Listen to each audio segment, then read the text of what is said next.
Halo Sobat Pertahanan, ketegangan di kawasan Indo-Pasifik kembali memanas. Kali ini sebuah insiden mengemuka dalam latihan militer gabungan berskala besar antara Australia dan Amerika Serikat di kawasan Pasifik. China dituduh telah memata-matai latihan penting tersebut. Apa yang sebenarnya terjadi dan bagaimana dampaknya? Mari kita bedah tuntas. Insiden ini terjadi saat latihan militer Talisman Sabre, salah satu latihan gabungan terbesar dan paling krusial antara Australia dan Amerika Serikat, melibatkan 30.000 personil dari 19 negara gabungan. Latihan ini dirancang untuk memperkuat interoperabilitas dan kemampuan pertahanan kedua negara, di tengah dinamika keamanan regional yang terus berubah. Namun kemunculan sebuah kapal mata-mata China telah memicu kekhawatiran serius. Sebuah kapal mata-mata China diyakini sebagai kapal pengumpul intelijen tipe 815 atau kelas Dongdiao, terdeteksi beroperasi sangat dekat dengan zona latihan. Kapal ini dikenal memiliki kemampuan canggih untuk mengumpulkan sinyal intelijen dan informasi elektronik, menjadikannya ancaman langsung terhadap kerahasiaan dan keamanan operasi militer. Kehadirannya menimbulkan pertanyaan besar, seberapa banyak informasi yang berhasil mereka kumpulkan? Baik Australia maupun Amerika Serikat telah menyatakan keprihatinan serius atas tindakan ini.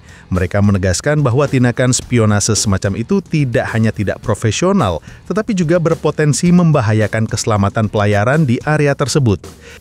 Angkatan Laut Australia dilaporkan memantau kapal China tersebut dari jarak aman, menunjukkan kehati-hatian dalam menghindari eskalasi. Insiden ini juga bukan yang pertama kali terjadi.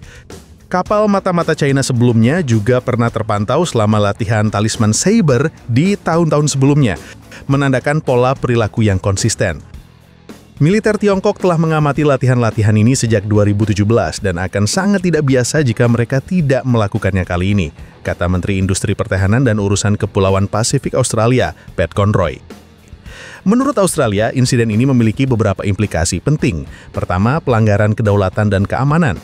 Meskipun kapal China berada di perairan internasional, kehadirannya yang sangat dekat dengan zona latihan militer sekutu dapat dianggap sebagai pelanggaran tidak langsung terhadap keamanan dan privasi operasi mereka.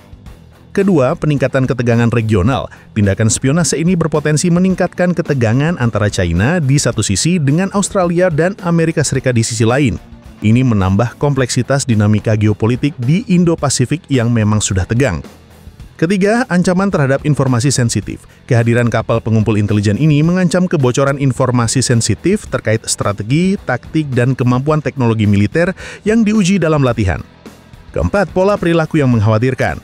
Jika ini adalah bagian dari pola yang disengaja, maka itu menunjukkan ambisi China untuk terus mengumpulkan informasi tentang kemampuan militer negara-negara lain, terutama di kawasan yang dianggap strategis oleh mereka. Insiden dugaan spionase China terhadap latihan militer Talisman Sabre adalah pengingat jelas akan meningkatnya persaingan strategis di Indo-Pasifik. Ini menyoroti perlunya kewaspadaan dan transparansi di tengah meningkatnya aktivitas militer di kawasan ini. Bagaimana menurut Anda tentang insiden ini? Apakah ini akan memicu respon lebih lanjut dari Australia dan AS? Bagikan pandangan Anda di kolom komentar. Jangan lupa like, share, dan subscribe untuk informasi terkini lainnya. Sampai jumpa di video berikutnya.